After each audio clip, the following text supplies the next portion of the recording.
Entonces, esto es un taller, vuelvo y repito, que su sentido y su esencia como tal es que ustedes puedan manejar los conceptos o entender cómo se manejan los conceptos en Robot Structural Analysis. La premisa que vamos a manejar o que vamos a desarrollar como tal en este taller es el diseño de elementos de hormigón armado en Robot Structural Analysis. Nos vamos a enfocar el día de hoy en Robot Structural Analysis, ¿ok? Vamos a estar trabajando con una edificación sumamente sencilla, que si ustedes se están dando cuenta, en esta edificación tenemos aproximadamente de largo 11.5 metros, aproximadamente no, tenemos 11.5 metros y adicional de ancho tenemos 3 metros entre ejes, ¿no? Esto lo podemos ir visualizando acá, esta parte, ¿sí? Donde tenemos 3 metros de ancho y 11.5. Tengo varios ejes, tengo 1, 2, 3, 4, 5 ejes horizontales y tengo 2 ejes verticales. Esta estructura es una estructura que va a estar desarrollada con un solo nivel, ¿sí? Y vamos a estar enfocando un solo nivel de la estructura, ¿sí? La cual va a tener una altura que vamos a desarrollar de 4 metros, ¿ok? Esta mi estructura va a tener 4 metros de altura. Medidas de la base, aquí tenemos lo que vendría a ser la cota 0, 0, 0, 0, y esto vendría a ser la cota de 4 metros, ¿no? Entonces esto es lo que tenemos acá. ¿Okay? Y realmente vamos a tener emplazado un solo nivel. ¿Okay? Entonces vamos a comenzar con el desarrollo de nuestro taller, que va a ser enfocado en la fase de diseño estructural. Lo primero que nosotros vamos a realizar y lo primero que vamos a trabajar en esta guía es la definición de ejes y niveles. ¿Ok? Y aquí en la definición de ejes y niveles, esto nos va a permitir como tal poder entender cómo esto se plasma en Robot Structural Analysis, que es lo primero que nosotros nos compete y es lo primero que nosotros debemos definir como tal. ¿Ya? Entonces, para eso vamos a abrir un nuevo proyecto. Acá, en abrir un nuevo proyecto. ¿Ok? Al momento de abrir un nuevo proyecto y que nosotros vamos a trabajar por el desarrollo de un nuevo proyecto, vamos a ir a trabajar con proyectos ya existentes. Como en este caso es un proyecto que estamos partiendo desde cero para este taller que vamos a desarrollar, entonces no nos va a funcionar mucho esta opción de estar desarrollando los conceptos como tal en un nuevo proyecto. Entonces, lo que vamos a hacer en realidad es trabajar el proyecto completamente desde cero. Entonces, para eso, lo que vamos a hacer es ir a la parte de un nuevo proyecto, ¿sí? Y al momento de abrir un nuevo proyecto y al darle clic, nosotros podemos abocar las distintas plantillas o modelos de trabajo que tiene Robot Structural Analysis o que posee Robot Structural Analysis.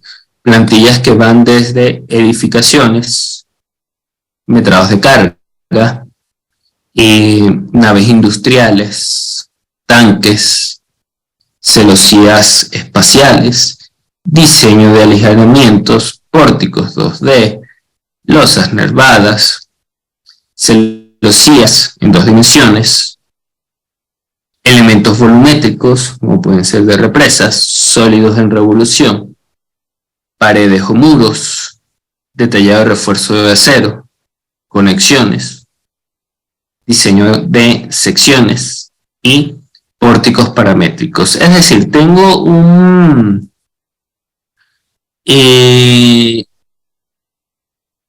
amplia gama como tal de lo que se puede o no se puede realizar en Robot Structural Analysis. Aquí ya lo puedo ir entendiendo, porque en Robot Structural Analysis, fíjense que acá, en este caso, tengo las distintas plantillas, y esas distintas plantillas me permiten como tal poder entender el funcionamiento y el comportamiento del programa, ¿sí? Entonces, en este caso, vean que acá voy a trabajar con esta condición.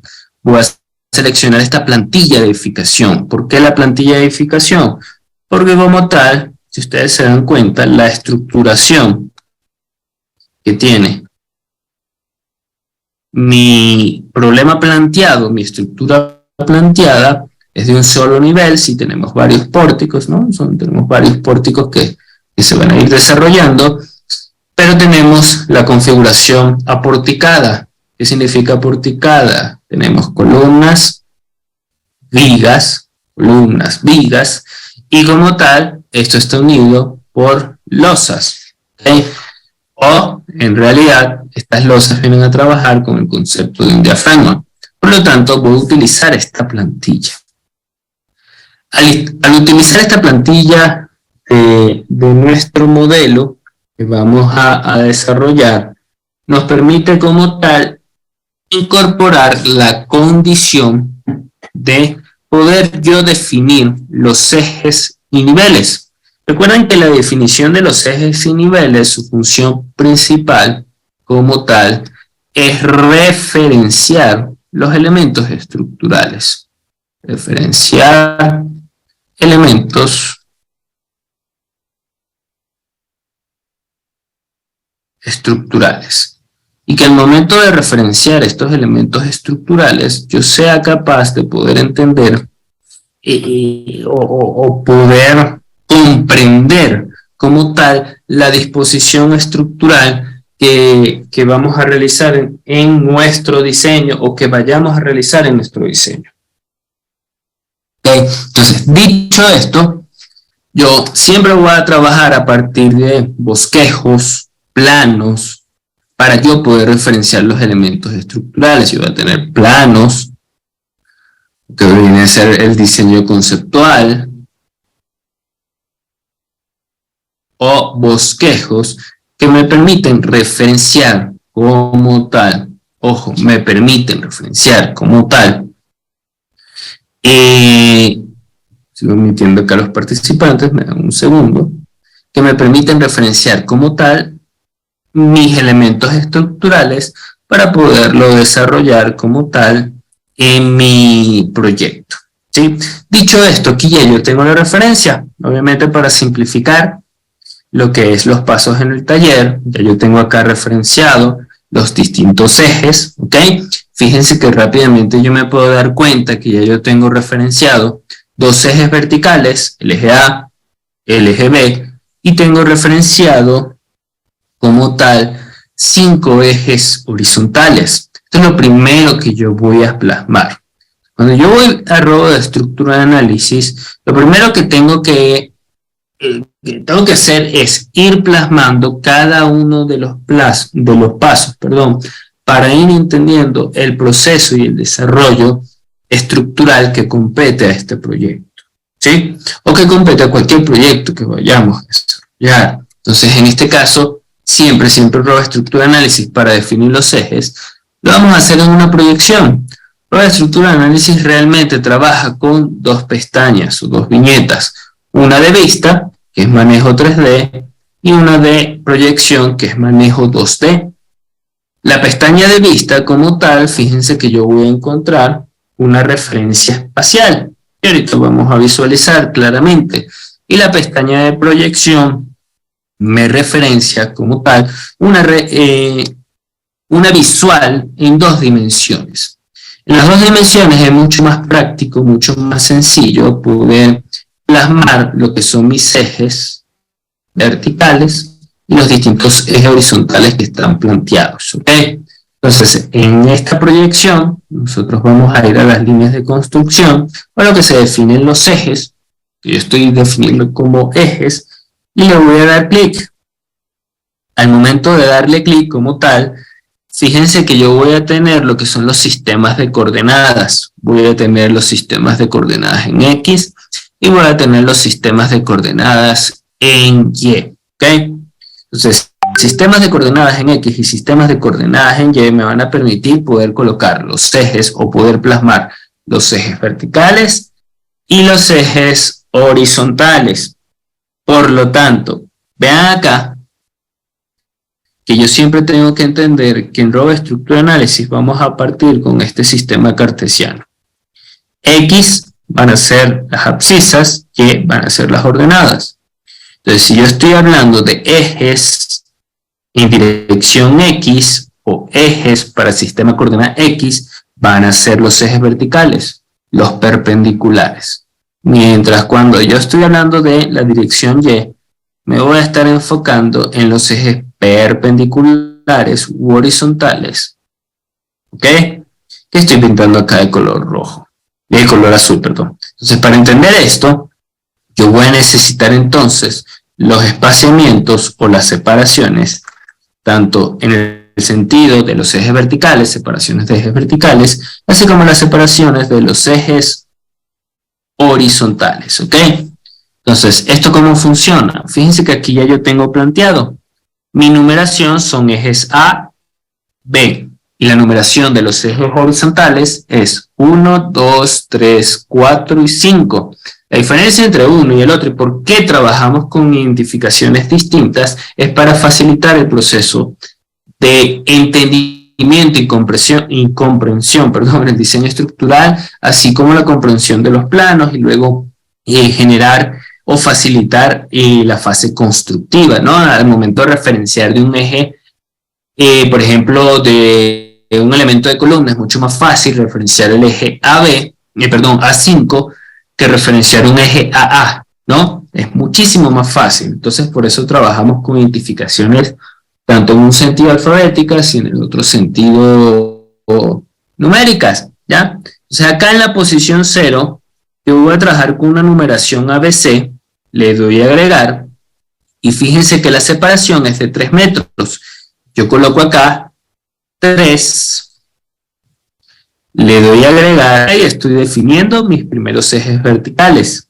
Luego voy a la coordenada Y. En la coordenada Y siempre el primer eje va a ser 0, y si yo estoy indicando que este eje está, el eje 1, está en la coordenada 0, el siguiente eje va a estar 1 metro. Yo coloco aquí 1 metro, le doy a agregar. El siguiente eje va a estar a 1 metro más 2.5, es decir, va a estar a 3.5. Le doy a agregar. El siguiente eje va a estar a 3.5 más 4. ¿Eso qué significa? 7.5. Entonces yo le doy a agregar. Y el siguiente eje va a estar a 7.5 más los 3, básicamente. Ahí tengo 10,5 metros. Entonces aquí yo coloco 10.5 metros. Le doy a agregar. Y al momento de darle a aplicar, fíjense que rápidamente ya tengo definido los ejes, ¿ok? Estoy plasmando mi proceso, lo que ya yo debo de indagar, o que ya no indagar, ya yo debo de extraer, sería la palabra adecuada, tanto de los planos o de un diseño conceptual, y plasmarlo en nuestro papel digital, que viene a ser ahora nuestro papel digital, Robot Structural Analysis, ¿sí? Si yo quiero un poco comprobar las separaciones que generé y si son las separaciones adecuadas entre ejes, siempre vamos a utilizar las herramientas en Robot. Siempre vamos a utilizar las herramientas en Robot. Al darle clic en las herramientas, líneas de cota, yo puedo tomar las distintas distancias, fíjense. Aquí yo tengo una distancia, 1 metro, aquí yo tengo otra distancia, 250, otra distancia, 4 metros, y otra distancia, 3 metros, y esta distancia de 3 metros. ¿Okay? Un poco para que no me salte la vista, como tal, estas etiquetas de distancias. Voy a darle con el botón secundario, mostrar, y vamos a disminuir el tamaño del símbolo a 30, y a 30, y le vamos a aplicar, para que se pueda visualizar de una mejor manera.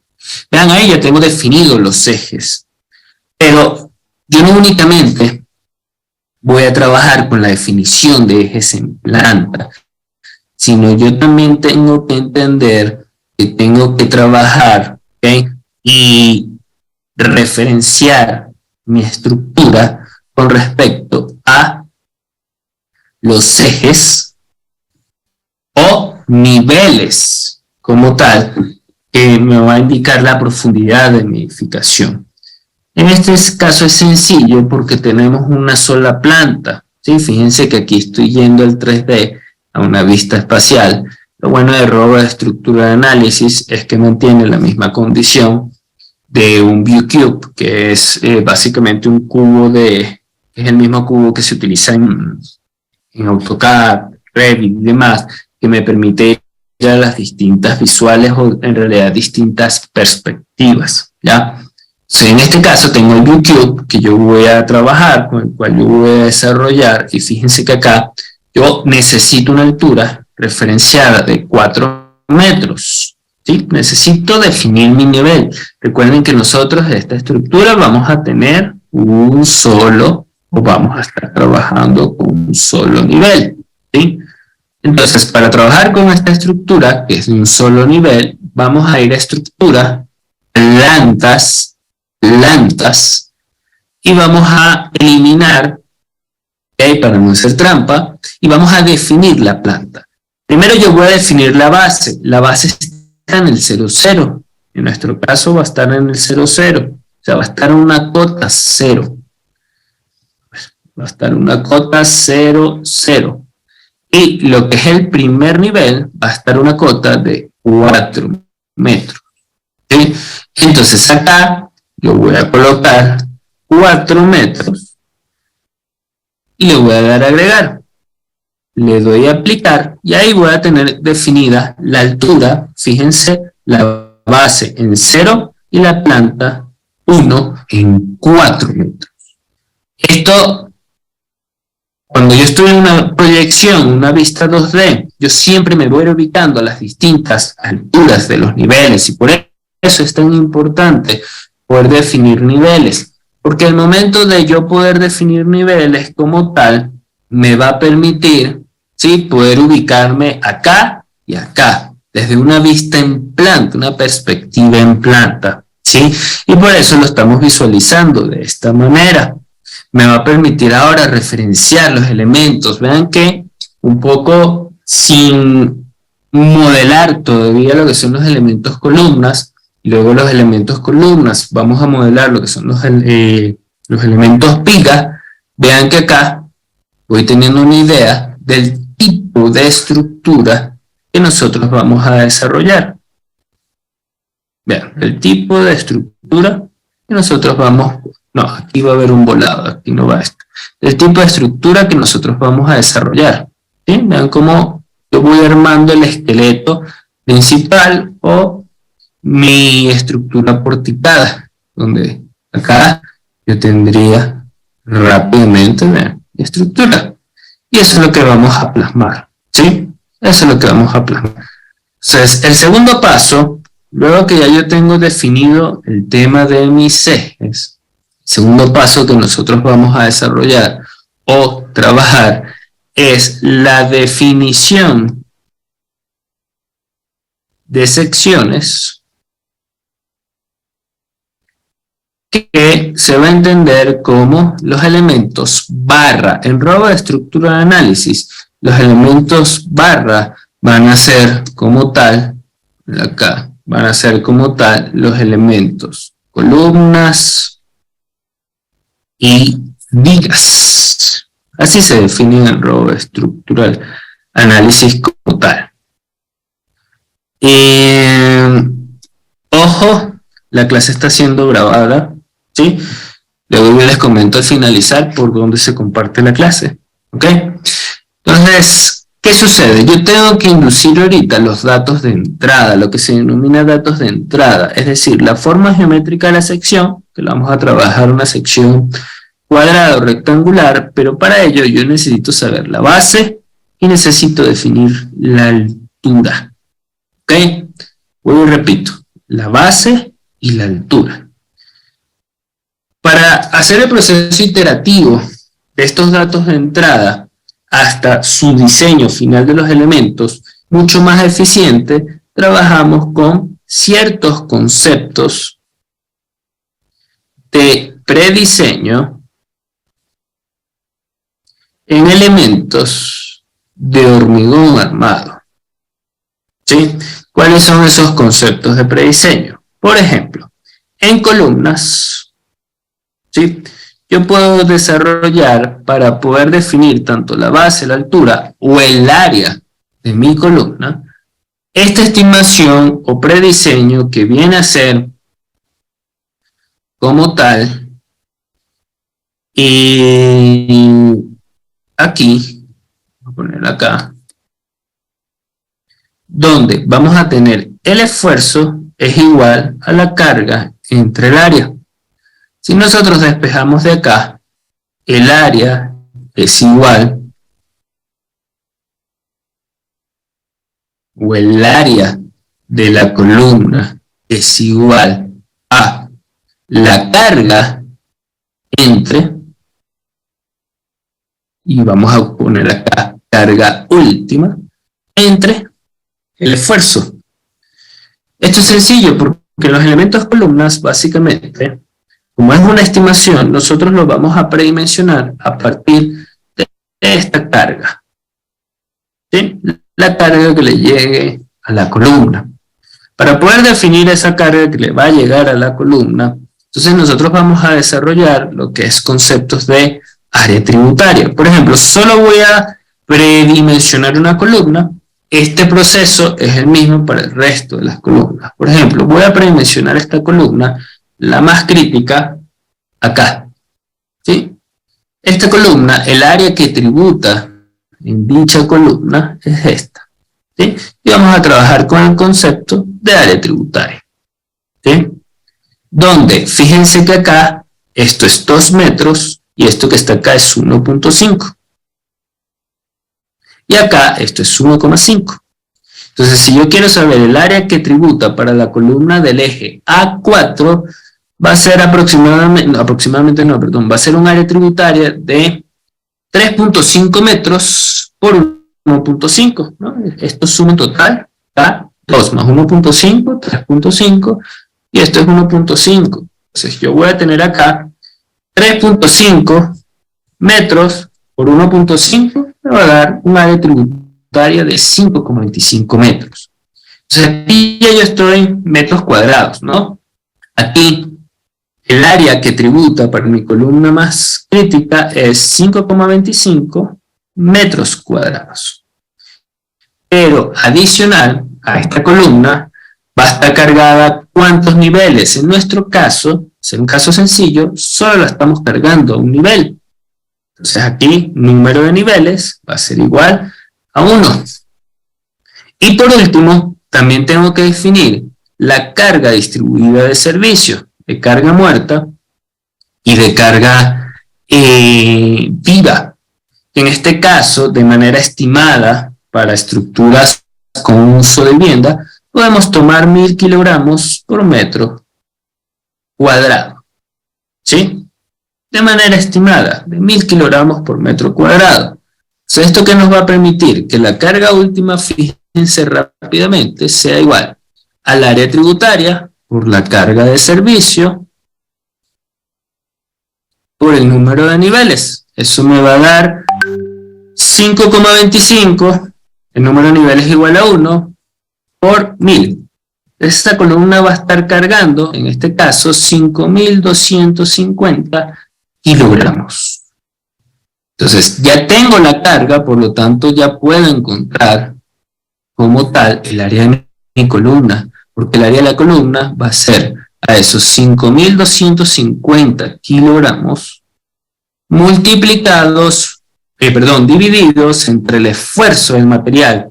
El esfuerzo del material no va a ser otro que la resistencia, el F'C. Y mi F'C, en este caso, acá, va a ser 210 kilogramos por centímetros cuadrados. ¿Sí? Este valor siempre, ¿okay?, viene afectado por un factor alfa, que ese factor alfa toma en cuenta sobre todo la relación de los momentos en función de la posición de la columna. ¿Ok? Esto en la parte de la especialización, vemos a fondo de cómo ir variando este factor alfa en función de la columna, es decir, su ubicación, si es céntrica, si es esquinera, si es perimetral. Por el momento solo voy a dejar los 5250 entre, en este caso, ya está leyendo la pregunta, en este caso, los 210. ¿Sí? Así de sencillo. Entonces, acá vean que 5250 yo lo divido entre 210, voy a tener un área de 25 centímetros cuadrados. O sea, esto es un área muy, muy pequeña para lo que nosotros vamos a tener como columna. ¿Sí? Si ustedes aquí luego despejan de la base y la altura, les da una columna mínima. Entonces, para no trabajar, ojo, con este tipo de columnas tan mínimas, ahí es donde nosotros aplicamos los requisitos sismo resistentes. Recuerden que, ojo, estoy trabajando, en este caso, con una condición de un solo nivel.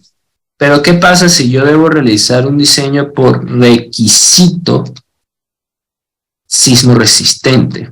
Por requisito sismo resistente, la mayoría de nuestras normativas que se desplazan desde, o en realidad se tropicalizan, desde el código ACI, nos indica que las dimensiones mínimas que yo debo desarrollar para una columna en un diseño sismo resistente van a ser dimensiones de 30 por 30. 30 por 30, ¿qué? Centímetros. Y vean que el área como tal de este tipo de columnas en requisitos sismo resistentes es un área de 900 centímetros cuadrados, muchísimo mayor que el área requerida. Eso no significa que estamos estamos sobredimensionando, perdón. ¿Qué pasa? En un diseño sismo resistente trabajamos con secciones mínimas de elementos, entre tantas cosas, para evitar temas de interferencias. En el caso del acero, ¿ok? En el caso del acero, el refuerzo de acero en unión viga-columna, ¿no? Y que no exista interferencia entre las barras que vienen de la columna con las barras que vienen de la viga y viceversa. Y adicional, poder trabajar y garantizar el vaciado monolítico, ¿ok?, de mi estructura de hormigón armado, para evitar luego temas de porosidad, de las famosas que se denominan comúnmente como cangrejeras, etcétera, etcétera. ¿Sí? Entonces, por eso trabajamos con secciones y dimensiones mínimas. Entonces, si la sección que nosotros estimamos, el área, es mucho menor que el requisito sismo resistente, si es un diseño sismo resistente, nos quedamos con esta sección. ¿Sí? Entonces, eso nos lleva, como tal, a que nosotros ya tenemos nuestra primera sección de columna, que vamos a utilizar en todos los elementos, donde acá vamos a ir a la parte de estructura, propiedades, sección, le damos en nuevo, y acá vamos a utilizar una columna de hormigón armado. Esa columna trabajamos con el material de 210, y aquí voy a colocar columna 1, 30 por 30. Las dimensiones van a ser 30, la altura va a ser 30, le vamos a dar a agregar, le doy cerrar, ya tengo creada la sección, cerrar, y en este instante comienzo a modelar. Cuando yo arranco a modelar, sencillamente lo que hago es ir a estructura, pilares, el pilar es de hormigón armado, columna 30 por 30 y su altura es 4 metros. Y sencillamente comienzo a dar clic en los elementos que estoy referenciando. Fíjense que si yo no defino ejes y niveles, no puedo modelar la columna. Vean que aquí está modelada la columna. ¿Ok? Ya está modelada la columna.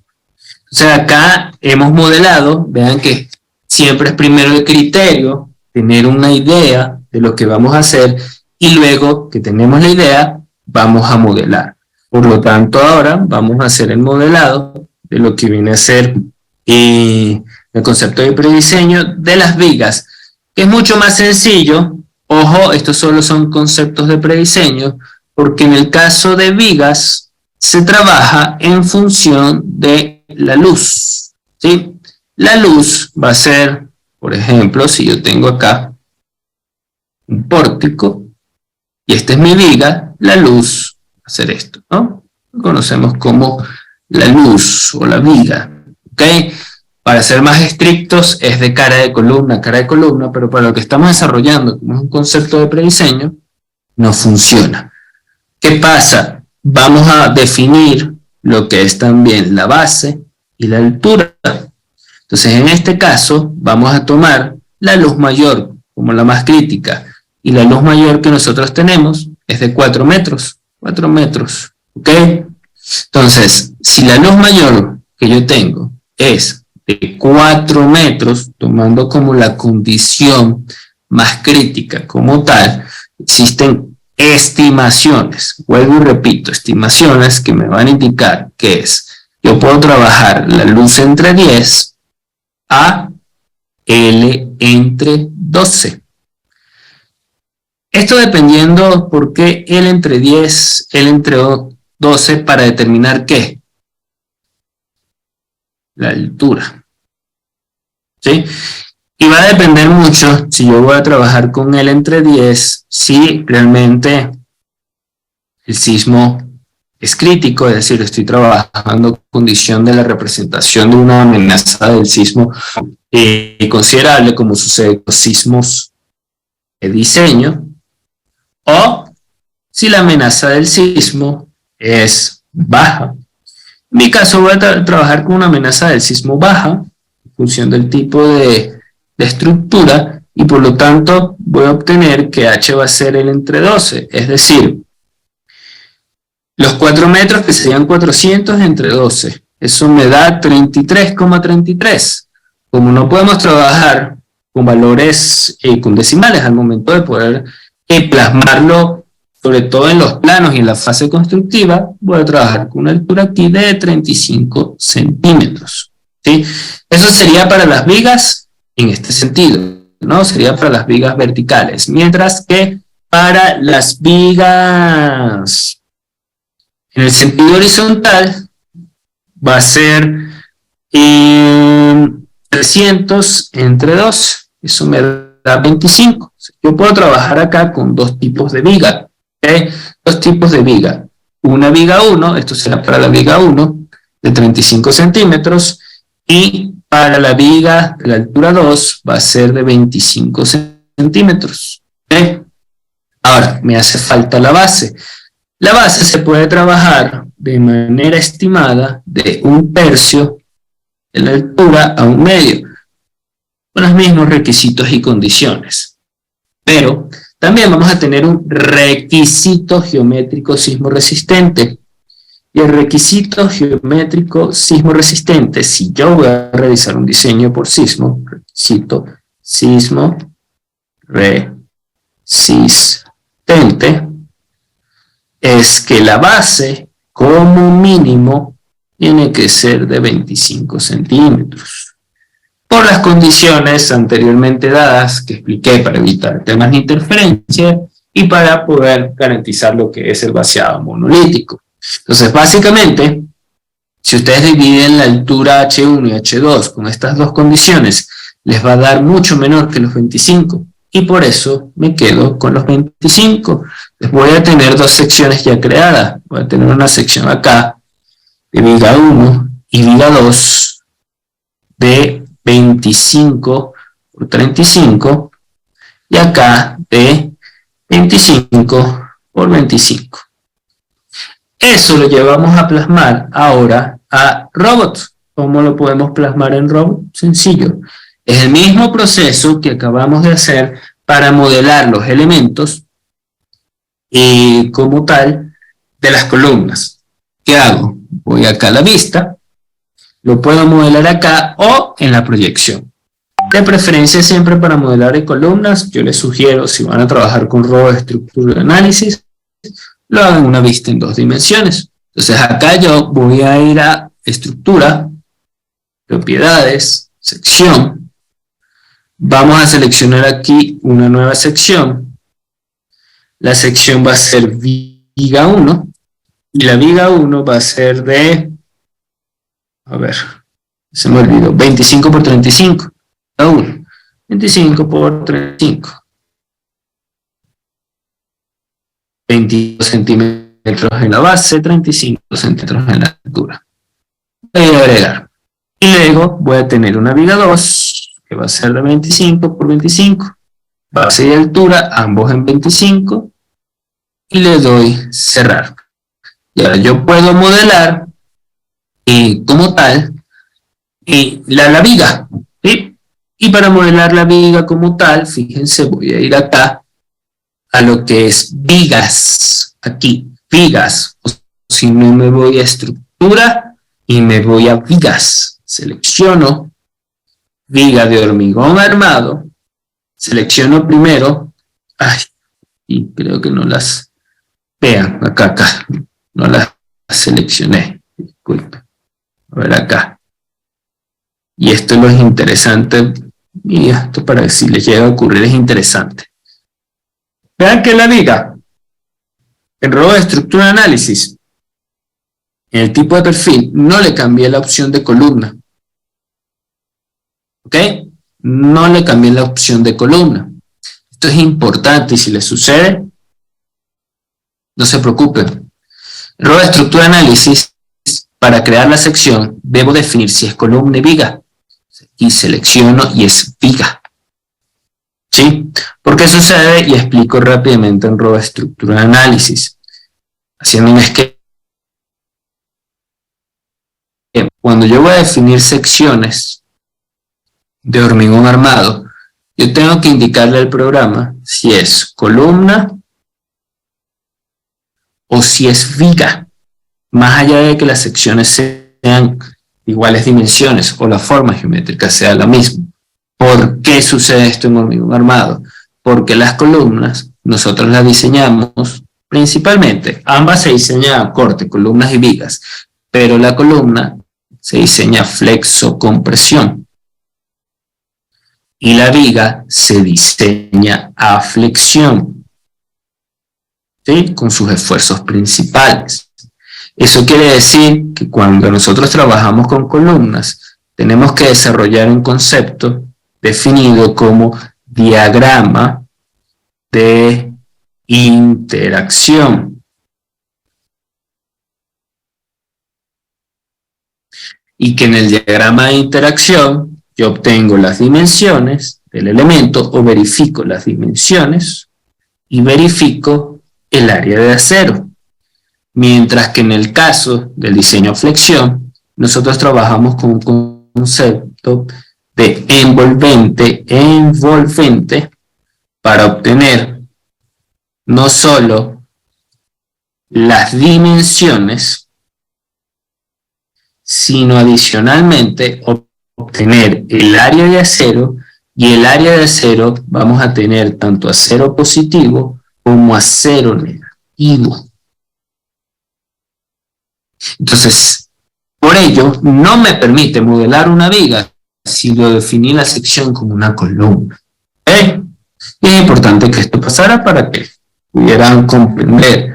Entonces acá, en la viga de hormigón armado, viga 1, de 25 por 25, en la base 25, altura 35, agregar. Vean que ya tengo un perfil con este nombre, lo voy a modificar, le digo que sí. Y lo mismo acá, es 25 por 25, 5, 25 y agregar. ¿Okay? En la viga 2.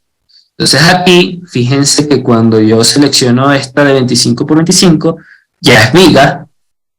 ¿Ok? Que era la viga, bueno, no es viga 1, es viga 2. Le voy a dar a agregar, le voy a decir que sí. Y esta la voy a eliminar para ya no trabajarla.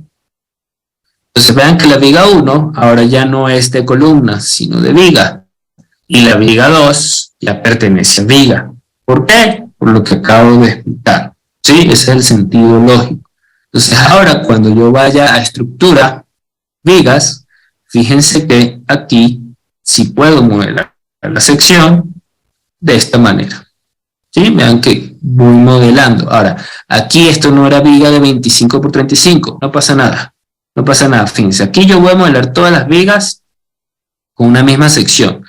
Lo voy a hacer adrede. ¿Por qué? Porque quiero mostrarles también cómo cambiar secciones rápidamente en Robot. Entonces, fíjense que acá estoy colocando todas las secciones de 25 por 35.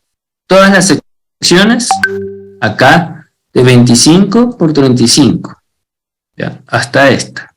Todas las secciones. Y aquí que está. Tengo un pequeño volado de 25 por 35. ¿Sí?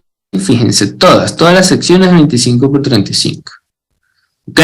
Lo cual no es cierto porque discretizamos en dos secciones de viga. ¿Ok?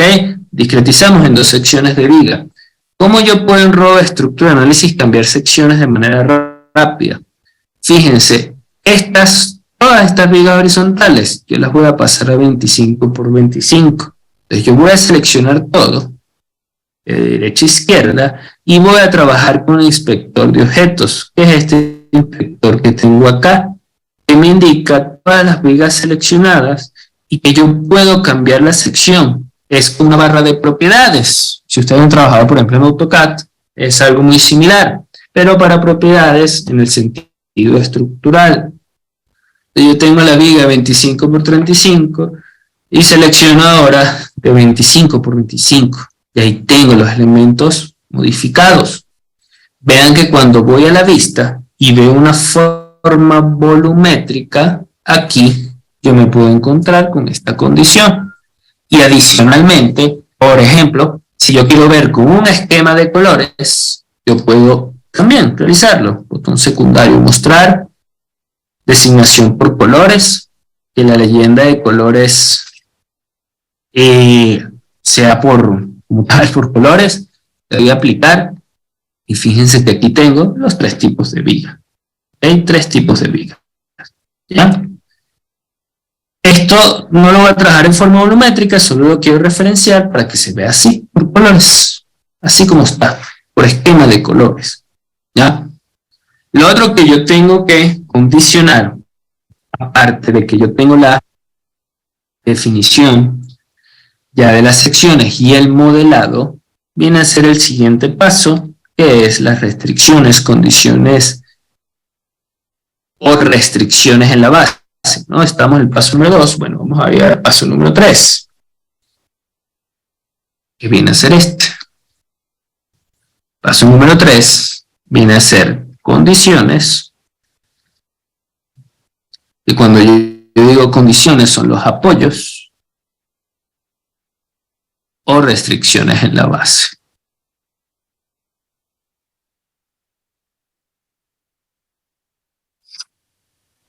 ¿Ok? Entonces, ¿qué significa este tema de restricciones en la base?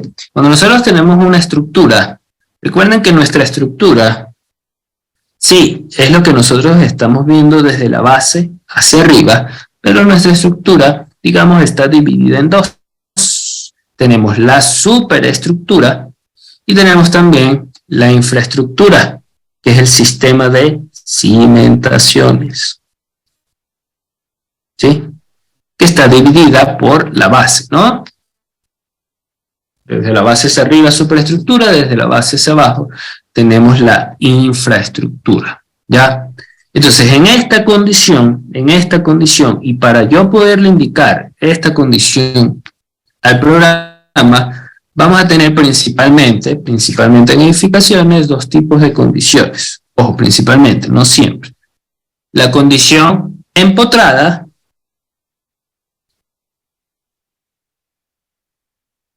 y la condición simplemente apoyada. ¿Cuál es la diferencia entre una y la otra? Y en la primera, básicamente nosotros restringimos todos los grados de libertad. Al restringir grados de libertad, tenemos reacciones en todos los ejes globales. Es decir, tenemos fuerza en X, fuerza en Y, fuerza en Z.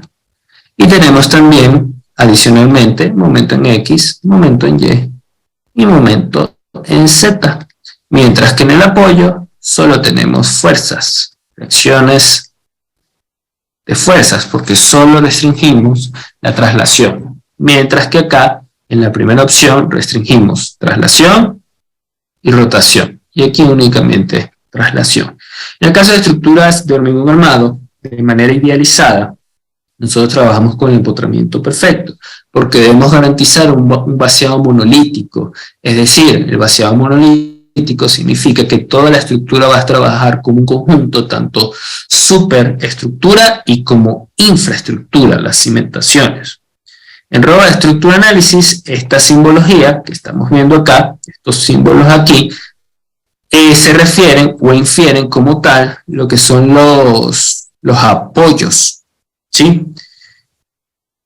En realidad yo quiero trabajar es con el empotramiento. Y el empotramiento como tal, ¿sí? Es este que está acá, ¿sí? Esta simbología. Entonces, ¿qué voy a hacer yo? Voy a darle clic donde dice base, fíjense, le dan clic, y luego van a ir a la opción de apoyos. Le doy clic, y en la opción de apoyos, apoyos fixed. Los fixed significa empotrado. Voy a aplicar y vean cómo cambia, como yo les comenté. Mantiene esta proporción o mantiene esta figura geométrica de un empotramiento. Sí. De esta manera. ¿Ya? Al tener mi estructura ya completamente empotrada en la base, podemos ya definir lo que es el modelado de los elementos área.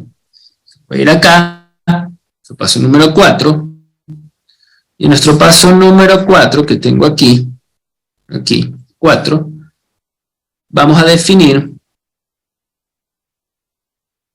elementos área, que básicamente vamos a trabajar con el concepto de una losa, es decir, una losa maciza. ¿Sí? La losa maciza vamos a desarrollarlo con un espesor de 10 centímetros debido a la envergadura, o sea, tan sencilla de la estructura. ¿Ok?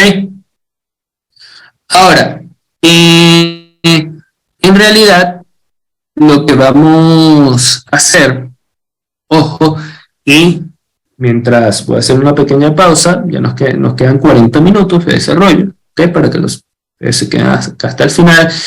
El tema de las preguntas, ojo, las voy a contestar todas las preguntas que han hecho al final, ¿ok? Para que trabajemos en la clase de la mejor manera, ¿sí? Entonces acá, fíjense, 40 minutos nos quedarían aproximados de la clase. Vamos a revisar el modelado de los elementos área. Aquí yo tengo mi modelo matemático, ¿sí? Y lo que voy a hacer es modelar los elementos área. El modelado de los elementos área siempre lo vamos a hacer en una predicción.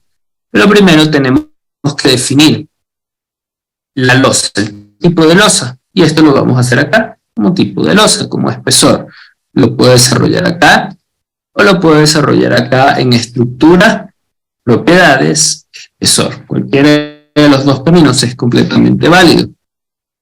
Si yo voy a ir a proyección, luego voy a ir a la opción de estructura, propiedades, espesor, ¿sí? Luego de ello, vamos a ir a darle clic en definir un espesor nuevo. Vamos a trabajar con espesor uniforme, que se va a llamar losa.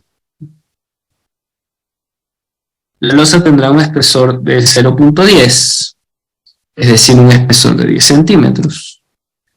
El material va a ser el que nosotros creamos, o que definamos, que es 210.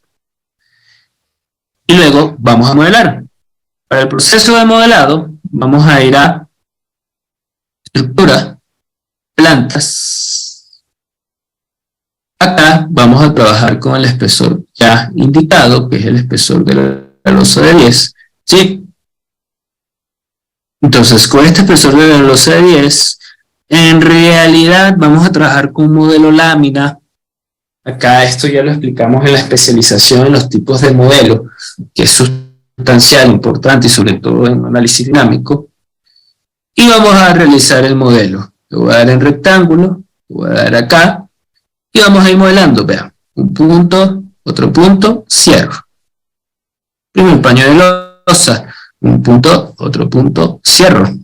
Segundo paño de losa, un punto, otro punto, cierro. Tercer paño de losa. Y aquí en nuestro pequeño ovalado, lo mismo. Cuando yo le doy clic aquí en cerrar, me voy a la vista, fíjense que acá tengo mi pequeño modelo de estructura. Indico pequeño porque inclusive, en Robot Estructura Análisis, imagínense una estructura paramétrica. Esa estructura paramétrica como tal tenga dos ejes adicionales de igual manera de 3 metros. Tenga la misma condición. Bueno, yo puedo utilizar herramientas de réplica que me van a ayudar un montón. Por ejemplo, imagínense, yo selecciono aquí esto. ¿Ok? Y al seleccionar acá, voy a darle edición, edición, mover, copiar. Voy a copiar de este punto a este punto. Y luego voy a copiar de este punto a este punto. Y fíjense que tengo la estructura ya a gran escala. Si fuese una réplica, estaría así. Entonces, rápidamente yo puedo montar estructuras, modelar estructuras, siempre y cuando yo tenga conceptos y criterios, tenga mis criterios claros, que hay un par de preguntas respecto que ya vamos a aclarar al finalizar. Entonces, acá, vean que repliqué mi estructura, lo voy a dejar así, y ahora, fíjense que aquí, bueno, en las líneas de cota voy a dejar que esto es 3, ¿ah? Y esto es 3 acá, perdón. A ver. Le clic aquí. Ahí corrijo, esto es 3. ¿Sí? Vean que tengo ahí. Ya. Ahora ya yo tengo mi estructura. ¿Sí? Fíjense que ahí yo tengo una estructura, la repliqué un poco para que ustedes vean que los estructura análisis se replican los elementos, y si hice esto mismo en planta, yo lo puedo replicar en niveles. No lo voy a hacer en niveles, sino lo voy a dejar así. Ya. Ahora, luego que ya yo tengo definido lo que son los elementos área y la losa maciza que estamos aplicando, ya yo puedo trabajar con una fase analítica.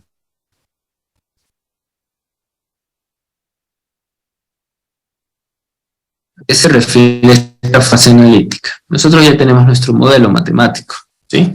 Ya tenemos nuestro modelo matemático, ¿ok? Al tener nosotros nuestro modelo matemático, que es la representación de todos los elementos y distribución de todos los elementos estructurales, entonces yo voy a añadir lo que son las solicitaciones, o yo voy a inducir, mejor dicho, lo que son las solicitaciones. Las solicitaciones se van a dividir principalmente en dos tipos de solicitaciones. Lo que son las solicitaciones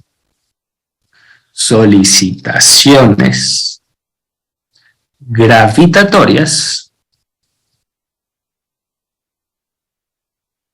y lo que son las solicitaciones accidentales o las pseudofuerzas, que vienen a ser más que todo la representación de fuerzas, solicitaciones accidentales, fuerzas de empuje. ¿Sí? Llámese sismo, llámese viento. En el caso de las solicitaciones gravitatorias, vamos a hablar un poco del apartado de solicitaciones gravitatorias, vamos a tener principalmente carga muerta más carga variable. Principalmente, podemos tener distintos tipos de carga gravitatoria, sí, pero las principales van a ser carga muerta y carga variable. Y en las solicitaciones accidentales, en el caso de estructuras de hormigón armado, unos casos puntuales en función de donde yo emplace mi estructura puedo tener viento, pero principalmente puedo tener sismo. ¿Ok? Las solicitaciones gravitatorias, tanto la carga muerta más la carga viva, deben estimarse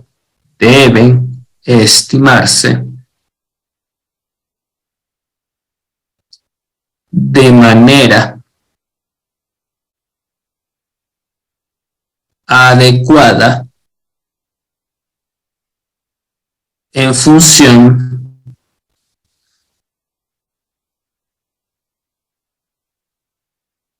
de las condiciones del proyecto.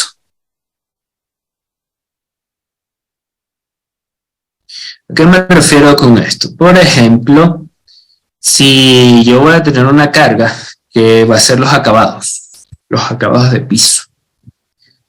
¿Ok? Esos acabados de piso tienen una naturaleza permanente. Como tienen una naturaleza permanente y es gravitatoria porque va en función de la gravedad, hablándole en palabras mucho más simples, hacia abajo. Entonces yo voy a estimar como una carga impuesta los acabados, o la tabiquería, o las instalaciones. Es decir, siempre voy a determinar y estimar las condiciones de carga en función de las condiciones, porque lo mismo sucede con la carga variable. La carga variable, por ejemplo, carga viva de piso, depende de la ocupación, depende del uso. No es lo mismo una carga viva de piso en un balcón que una carga viva de piso de una terraza. No es lo mismo una carga viva de una escalera que la carga viva en un corredor, en un pasillo de una biblioteca. Va a depender de su uso. Y esto siempre lo vamos a representar como una carga por superficie uniforme. ¿Qué significa carga por superficie? En otras palabras, la carga por superficie es unidad de carga entre unidad de área, la superficie. ¿Sí? Los famosos kilogramos por metro cuadrado, kilonewton por metro cuadrado, etcétera, etcétera. ¿Sí? En nuestro caso, ojo, en nuestro caso, en la especialización aprendemos ya a estimar correctamente y con hojas de cálculo las condiciones de carga, pero acá la carga muerta va a ser el peso propio más sobrecarga permanente, que incluye lo que yo les comenté, tabiquerías, acabados, instalaciones y demás. Vamos a colocar 100 kilogramos por metro cuadrado. Mientras que la carga variable, que depende en función del uso y de la normativa en cuestión, vamos a tener 200 kilogramos por metro cuadrado. ¿Sí? Entonces esto me va a permitir ahora, en el siguiente paso, paso número 6, definir y aplicar condiciones de carga. Aplicar condiciones de carga. ¿Ok? Vamos a empezar primero con las cargas gravitatorias. Entonces, ¿cómo funciona esto? Primero definimos los patrones. ¿Cuáles son los patrones o casos de carga o los estados de carga? Peso propio, sobrecarga permanente y carga variable. Entonces, vamos a cargas, casos de carga. Vamos a tener aquí en la etiqueta peso propio, tipo permanente y colocar acá peso propio. ¿Ok? Y le damos agregar. ¿Por qué permanente? Porque nosotros cuando hablamos de carga muerta hay dos estados. El peso propio, que es el peso, la masa de todo lo que se modela en robot. En otras palabras, columnas, vigas, losa. Su naturaleza es permanente durante el tiempo. ¿Okay? Mientras que su ocupación o su ubicación es permanente durante el tiempo. Lo otro es lo mismo, la sobrecarga permanente, pero su naturaleza es permanente, pero lo que varía es el tipo de carga a la que nos referimos. Aquí hablamos de acabados, aquí hablamos de mampostería, aquí hablamos de instalaciones, mobiliario, etcétera, etcétera. ¿Sí? Entonces acá, número 2, sobrecarga permanente, tipo permanente, aquí colocamos sobrecarga permanente. Voy a agregar. Y el tercer caso, que en robo de estructura de análisis, es explotación. Ojo, explotación en robo de estructura de análisis significa una naturaleza variable. ¿Cuáles son las cargas de naturaleza variable? Las cargas vivas. No es variable porque sea como tal variable en función del tiempo, no. O que sea una carga no lineal, no. Sino que es variable porque varía es en función de la aplicación de carga, es decir, donde yo vaya a aplicar la carga puede variar. Es decir, si en la escalera yo aplico 300, es muy probable que en el entrepiso sea 200. Eso es lo que se varía, pero la estimación de carga se mantiene en el tiempo, es lineal, ¿ya? Entonces aquí el número 3 sería L, explotación, y carga viva, entre paréntesis, de piso. Le voy a agregar, le doy cerrar, y una vez que ya yo tengo definido las cargas como tal, puedo ya verificar y aplicar dichas cargas. Es sencillo. Vamos a ir a cargas, cargas, superficie, y el primer paso es, ¿cuál es el caso que voy a aplicar? Sobrecarga permanente. Luego, ¿cuál es el tipo de cargas? Por superficie uniforme. El valor de carga, menos 100. ¿Por qué menos 100?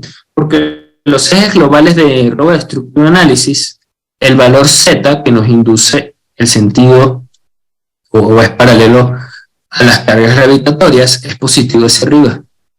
La carga es hacia abajo, por lo tanto, el valor es negativo. Entonces yo coloco aquí menos 100, agregar, y sencillamente voy a activar la simbología para los estados de carga, y voy a ir seleccionando todos los paños de losa. Y eso es lo que voy a hacer a continuación, fíjense. Voy seleccionando todos los paños de losa. Todos los paños de losa. Todos los paños de losa. Y ahí tengo la carga uniforme, la sobrecarga permanente. Luego cambio acá carga viva de piso. Lo único que cambia es el valor, que es menos 200. Le doy a agregar.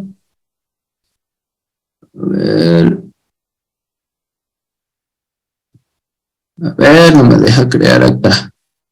Aquí, carga viva de piso. Le doy menos 200, le doy a agregar, y comienzo a aplicar. ¿Sí? Menos 200, seleccionando los paños. Menos 200, menos 200, menos 200, menos 200, menos 200. Le doy cerrar, y fíjense que aquí tengo una carga aplicada de 200 como tal. ¿Ok? Aquí, y la carga de la sobrecarga permanente. ¿Sí? Ahora, por ejemplo, si yo quiero representar ahora el paso número 7, y viene a ser la representación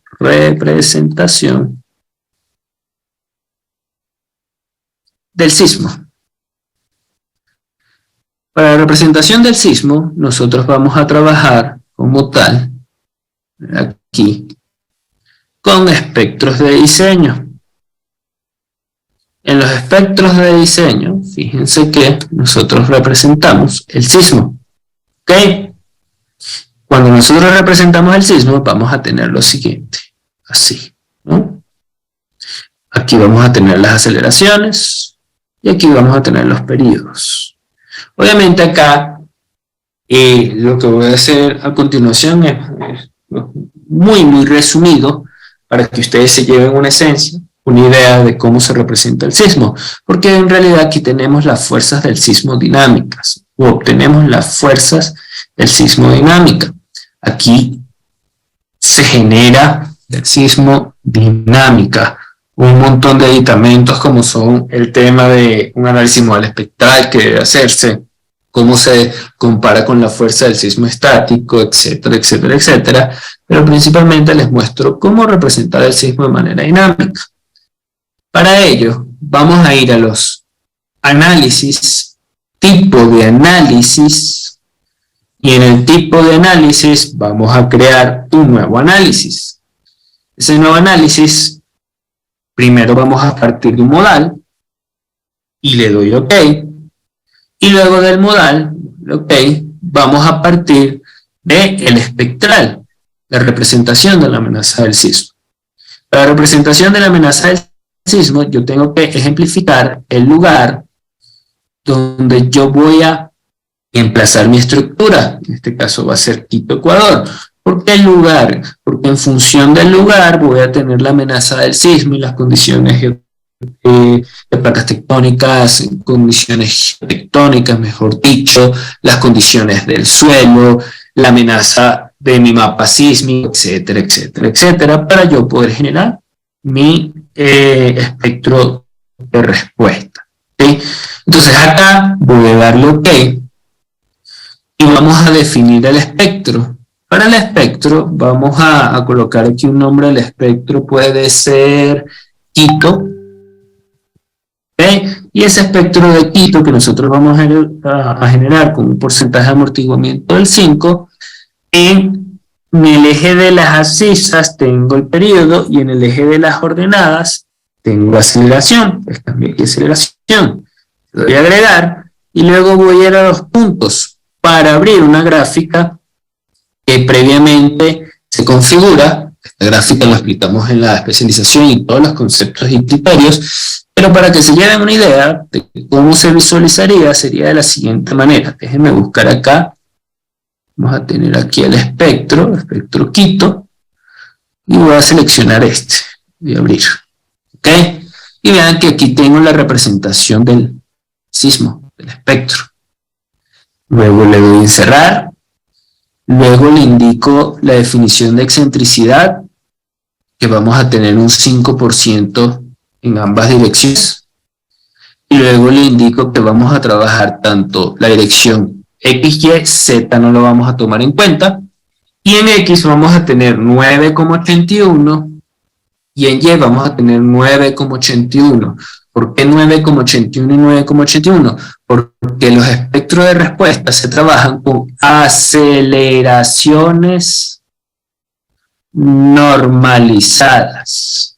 Las aceleraciones normalizadas significa que se representan como fracción del sismo. Y para yo obtener la fuerza total del sismo, multiplico esa fracción del sismo por la gravedad. ¿Okay? Entonces le doy OK. Y aquí vamos a colocar sismo dinámico en X, o sismo dinámico, nada más, porque vamos a tener las dos direcciones, sismo dinámico. Y le doy OK. ¿Okay? Fíjense que me sale el mensaje, ningún espectro ha sido seleccionado para los cálculos. Selecciono y añado. ¿Okay? Ojo, aquí en la definición del espectro era 0,05. Voy a modificar, cerrar y 0,05. Le doy OK y vean que se van a generar las dos direcciones, en X y en Y. Entonces tengo las dos fuerzas creadas del sismo, tanto en X como en Y.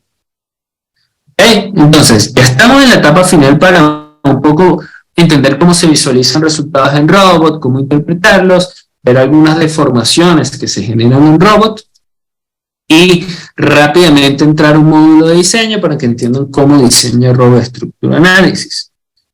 Antes de darle a calcular, vamos al último paso aquí, que yo voy a ir generando en mi guía, que viene a ser las combinaciones. En este caso nosotros debemos generar combinaciones del sismo, combinaciones de carga, pero para que aprovechemos el tiempo en este taller, solo voy a generar una combinación de carga gravitatoria, una sola combinación que va a ser 1.2 de la muerta, más 1.6 de la viva, algo sencillo. ¿Cómo se generan las combinaciones en robot? Y esto que voy a hacer a continuación es completamente aplicable para todo tipo de combinaciones, incluido combinaciones sísmicas. Vamos a ir a cargas, combinaciones manuales, y vamos a colocar combinación 1,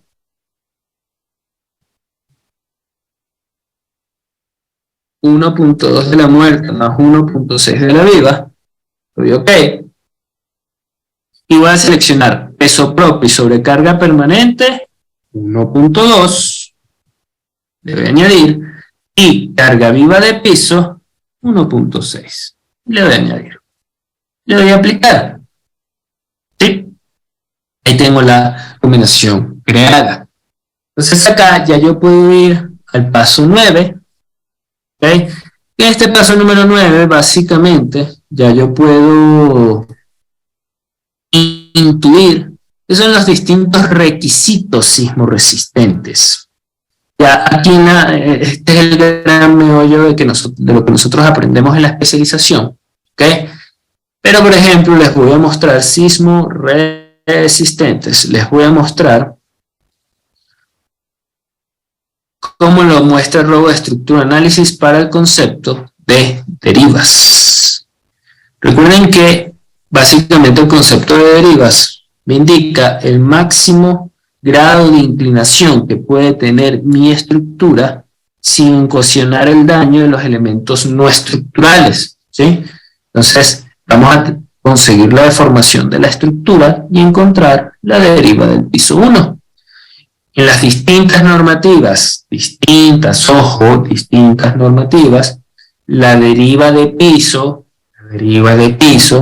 va a variar desde el 1% a 2% en estructuras de hormigón armado.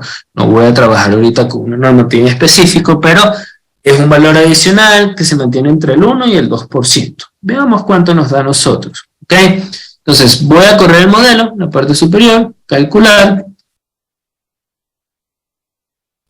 Luego que hacemos el cálculo como tal y se generan mayor elementos finitos, vamos a ver las deformaciones. Para eso voy a resultados y puedo ir primero a diagramas barras. Vamos a ver diagramas barras y vamos a deformación para mostrarles las deformaciones, ¿sí? Vamos a los desplazamientos y aquí en el caso de los desplazamientos vamos a trabajar, por ejemplo, en el caso del sismo dinámico X. ¿Ok? Y hay una combinación CQC para que vean la deformación. Le voy a dar a aplicar.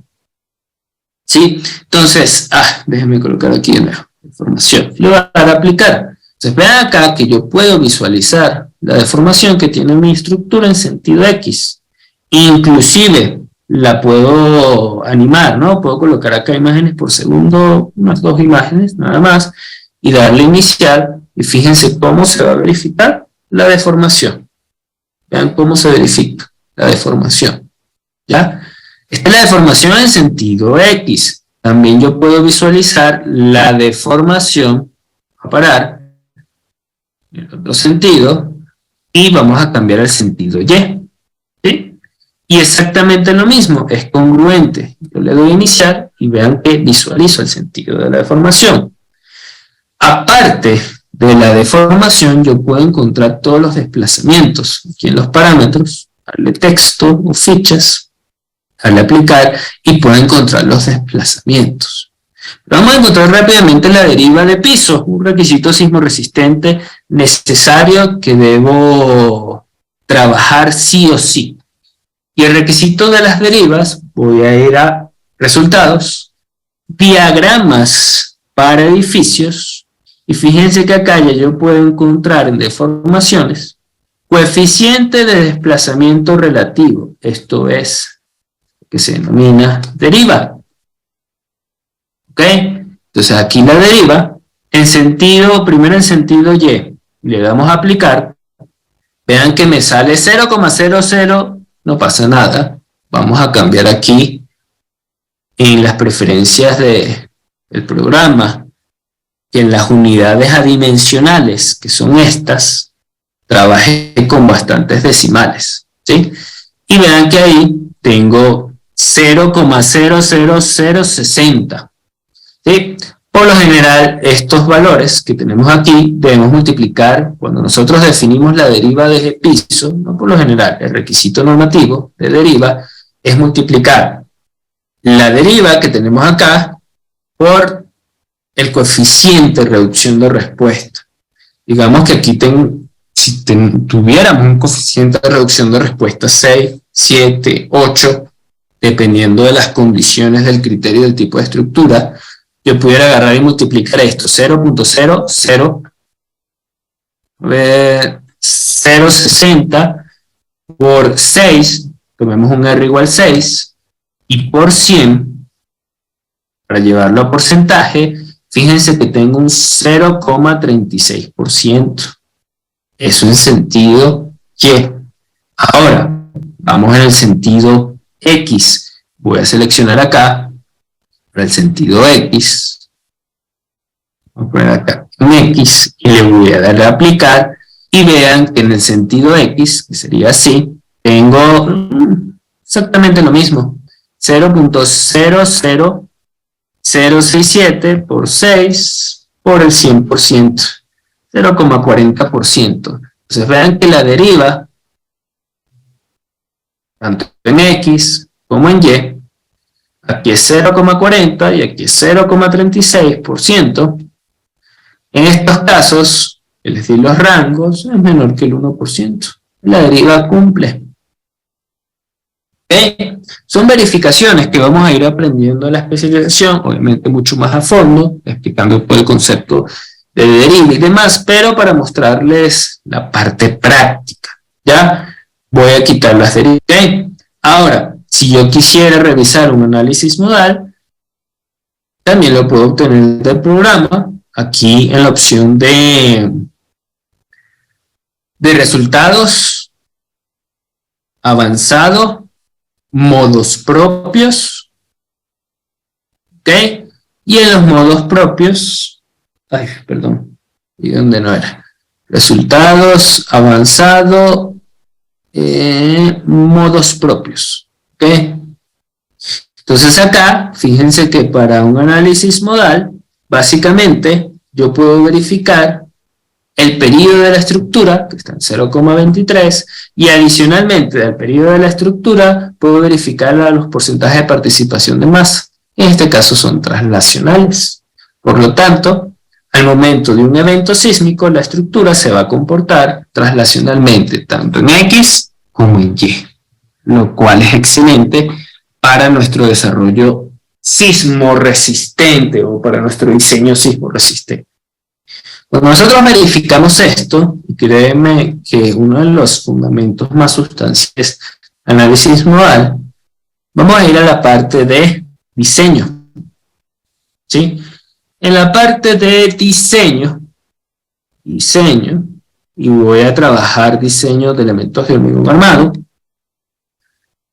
En esta parte de diseño de elementos de hormigón armado, siempre nosotros vamos a respetar esta premisa, que es los esfuerzos últimos o la resistencia última debe ser menor que la resistencia nominal del elemento por un factor de minoración. Me explico. Por ejemplo, en el caso de columnas. En el caso de columnas, ¿cuáles son los esfuerzos internos que deben provenir de las combinaciones de carga? Bueno, nosotros vamos a tener carga axial, vamos a tener adicionalmente cortantes, acá vamos a tener adicionalmente momentos biaxiales, que significa momentos en ambos sentidos, por ejemplo un MU2 y un MU1, y que esos esfuerzos axiales se van a generar en los ejes locales del elemento. Verlo así. Voy a mostrar los ejes locales en vez de pintar. Los ejes locales de los elementos básicamente me va a indicar los diagramas de esfuerzos, me va a indicar las deformaciones, me va a indicar los resultados. La diferencia entre ejes locales y ejes globales es que los ejes globales son para entender sobre todo los resultados de la estructura, como reacciones, deformaciones, distancias.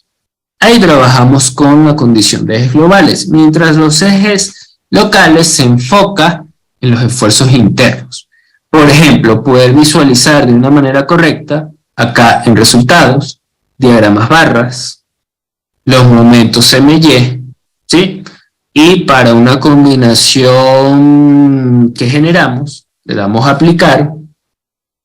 A ver, momento MY, le damos a aplicar, vamos a colocar esto para que esté uniforme, y vean, y ver los resultados, vean cómo yo puedo determinar los esfuerzos internos de la estructura a partir de los diagramas. Donde yo selecciono un elemento, ejemplo, selecciono un elemento, vamos a seleccionar este, y le doy con el botón secundario, propiedades del objeto, y puedo ver acá solo el diagrama de momento y de esfuerzos, momentos importantes que tengo. Y eso me va a permitir inducir y encontrar estos esfuerzos internos. Y a partir del comportamiento de la estructura, por ejemplo, hacer el diseño. En este caso, el diseño de la columna va a ser principalmente a flexocompresión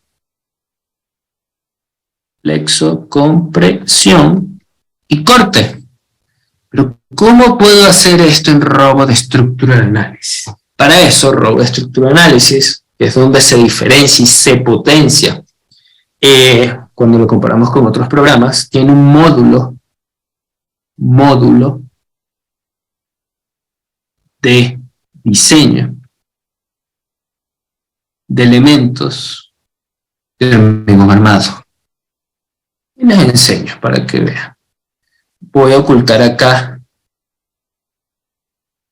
esto. Voy a cerrar esto. Y fíjense que voy a seleccionar aquí una columna, cualquiera, selecciono esta columna.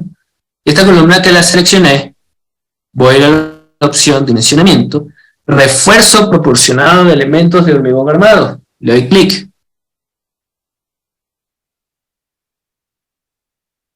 Al darle clic y volver a dar OK, fíjense que entro en el módulo de columnas. Obviamente, la gran sustancia que ustedes obtienen de la especialización está no solo en la parte de sismoresistencia, sino que aprenden a diseñar de elementos de hormigón armado. Primero con criterio. ¿Qué significa con criterio? Que vamos a trabajar con hojas de cálculo. Acá, las hojas de cálculo que desarrollamos en un formato sencillo de Excel, que ustedes luego pueden llevar a MATLAB o a los programas que ustedes utilicen para desarrollar hojas de cálculo, sea MATLAB, MATLAB o Excel, y sean capaces de entender el proceso y adicionalmente encontrar las hojas de cálculo. Y eso nos lleve a afinar como tal, primero con criterio y segundo con la herramienta de Robot Structural Analysis, y puedan realizar y generar cualquier refuerzo de acero en elementos de hormigón armado. Losas, columnas, vigas, muros, zapatas, etcétera, etcétera, etcétera. ¿Sí? ¿Por qué? Porque yo acá, fíjense que voy a trabajar con una configuración por defecto, ¿sí? Y voy a correr así, como está por defecto. Le doy calcular, calcular. Y vean que el momento de realizar esto, le doy clic aquí en OK, ¿qué me muestra el programa? Me muestra la armadura. Y me va a mostrar la armadura que yo desee trabajar en mi columna. Fíjense aquí. Acércame aquí. ¿Ok? La armadura que yo desee desarrollar en mi columna. ¿Qué significa la que yo desee desarrollar? Por ejemplo, yo no quiero trabajar con este gancho suplementario por condiciones de requisito así. Yo no lo quiero desarrollar. Este gancho que está acá lo selecciono, lo elimino, le doy OK. Ahora le voy a indicar al programa que voy a congelar esta armadura. Entonces la congelo, bloqueo el armado, le doy calcular y calcular. Le doy OK. Y fíjense que él lo va a verificar. Y lo va a verificar a partir de ¿qué? Del concepto de diagrama de interacción. Es decir, Robot Structural Analysis necesita de nosotros como no solo usuarios, sino como profesionales competentes para que entendamos sí o sí el proceso de diseño de cada uno de los elementos. Es decir, aquí no les va a salir un esquema de colores, por ejemplo, muy famoso SAP 2000 o ETABS, que les muestra rojo está mal, amarillo está bien, y eso muchas veces queda de una manera muy ambigua. No, aquí el proceso de diseño va a necesitar de nuestro concepto y eso va a potenciar la herramienta de robot para generar cualquier proceso de refuerzo de acero. Sean columnas, vigas, cimentaciones, muros y demás. ¿Ok? Y que esta armadura, luego, yo trabajo con su apartado en Revit. ¿Sí? ¿Por qué? Porque puedo trabajar como tal con el complemento donde se integra la integración a Revit, donde ya luego ese tipo de estructura yo lo llevo a Revit y puedo documentar y seguir enviando mi famosa metodología BIM, que van a entender un poco ya lo que es BIM, el Building Information Modeling. ¿Sí? Y les voy a mostrar un tipo de diseño de proyectos que hemos estado revisando en asesorías y demás. Y mientras va cargando aquí Revit, básicamente, fíjense que en estas 2 horas queremos seguir generando modelados y conceptos sobre este tema porque es súper interesante para manejarlo con criterio, pero para las 2 horas que tenemos en el taller, esta información por lo menos les va a ampliar un poco el concepto de cómo se trabaja en robot con criterio. Obviamente, al ser un taller de este estilo, se generan un montón de dudas a medida que vamos avanzando. Sí, ¿por qué? Porque debemos ahondar en profundidad y para eso es la especialización. Entonces, nada más para mostrarle un poco lo que yo puedo hacer en Revit, cuando yo aquí interactúo con mi modelo, o el modelo que nosotros vayamos a generar, lo creamos acá en Revit, que Revit es un programa donde modelamos, o tenemos como tal, representamos en 3 dimensiones, pero no solo es la representación en 3 dimensiones, eso es lo de menos, sino que es la representación con documentación, con información de todo tipo. Información, por ejemplo, de el refuerzo de acero, déjenme mostrarles acá el refuerzo de acero. Por ejemplo, que debe tener un proyecto, ¿sí? Vean, que debe tener un proyecto. Y este es el proyecto completo, por ejemplo, otro proyecto que hemos estado acá analizando y verificando rápidamente. Fíjense acá, un proyecto que incluye, o puede incluir desde las zapatas, el refuerzo de acero, vean el refuerzo de acero cómo se representa, en las losas y demás, y cubiertas, elementos de acero, perfiles circulares, cuadrados, y sobre todo su representación en la documentación de planos, ¿sí? Poder representarlo en planos y con tablas de cantidades. Básicamente, ese es el proceso que se genera en un proyecto de cálculo aplicado a edificaciones. Y vamos ya a la parte de la ronda de preguntas sobre el taller. Voy leyendo rápidamente algunas preguntas que nos quedaron al respecto. Acá. A ver, para hacer Cristian Matute, para hacer el sistema confinado existe una plantilla, o cómo se debe hacer para sistema confinado. En sistema confinado puedes ya trabajar en una plantilla en general, puedes trabajar desde la plantilla de edificaciones y ahí desarrollar ese tipo de sistema. Puedes grabar la clase, sí, la clase está siendo grabada. ¿Cómo puedo conseguir el Robo 2023? Robo 2023 nosotros lo probamos como licencia de entrenamiento y también lo pueden conseguir en la página oficial de Autodesk para que hagan la prueba, el trial gratuito, ¿sí? A ver, se sigue el criterio de la mano derecha para el modelado de los elementos, se considera el eje global del momento. No, en realidad el modelado de los elementos se puede desarrollar en sentido horario o antihorario, y eso no varía los resultados. La pregunta de Jonathan: ¿se abordará el preámbulo, el tipo de elemento barra o placa modelar? En la formación sí, todo se ahondará a profundidad. ¿Podría explicar nuevamente la parte de la altura de la viga? Sí, la parte de la altura de la viga lo manejamos desde un L entre 10, ¿okay? Aún el entre 12 solo como un concepto de prediseño, solo como un concepto de prediseño. Es decir, si nosotros vamos a trabajar con un sismo de diseño, vamos a trabajar con el entre 10, es decir, el riesgo sísmico es alto, ¿ok?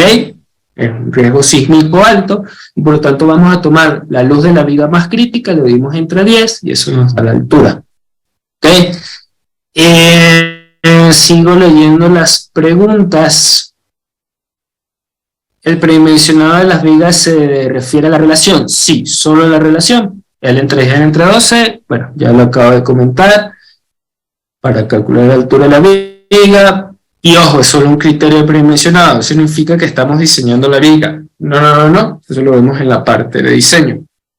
Nicole Cabrera, ¿cuál es la diferencia entre ejes globales y locales? Lo expliqué en el taller.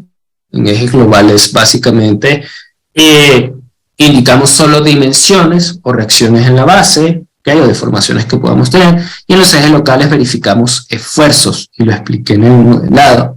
Si se tuviera una losa de concreto de agua, la carga inclinada respecto a la superficie inclinada, eje local, ¿cómo se asignaría? Se asignaría igual con la carga superficial, pero en vez de ejes globales, ejes locales. Vamos a la especialización.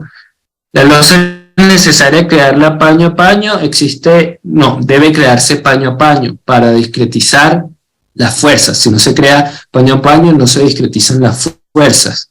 En el programa veo que los elementos tipo shell están discretizados por el programa. ¿Es posible discretizarlos manualmente? Sí, es posible discretizarlos manualmente. ¿Debemos ingresar a la especialización con conocimientos en Revit? No. En la especialización, el único requisito son nociones básicas. En caso de Revit y Robot, no es necesario tener un conocimiento previo o haber manejado el programa.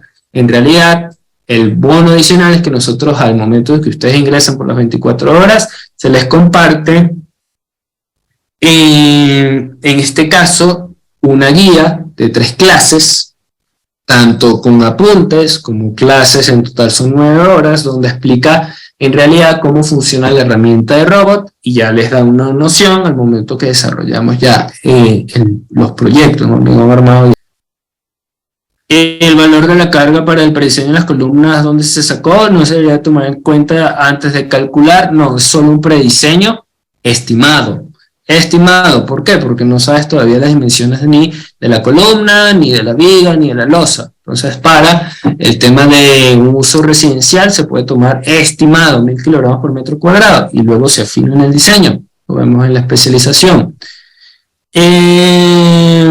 Eso hallas en la NEC, o en NSR, o NSH, o ACE, dependiendo de dónde te halles, efectivamente, pero igual es predimensionado, no son las dimensiones finales. Entonces solo trabajamos con un rango de valores, no son valores exactos, solo trabajamos con un rango de valores. ¿Ok? Les agradezco por su tiempo, como siempre, espero haya sido de su utilidad este taller. Lo repito, aquí nos faltaría un montón de horas, y ese montón de horas será una especialización y son 60 horas en total. Les agradezco por su tiempo, y les habló el ingeniero Gabriel Pantoja. Que tengan una buena noche y los espero en la especialización.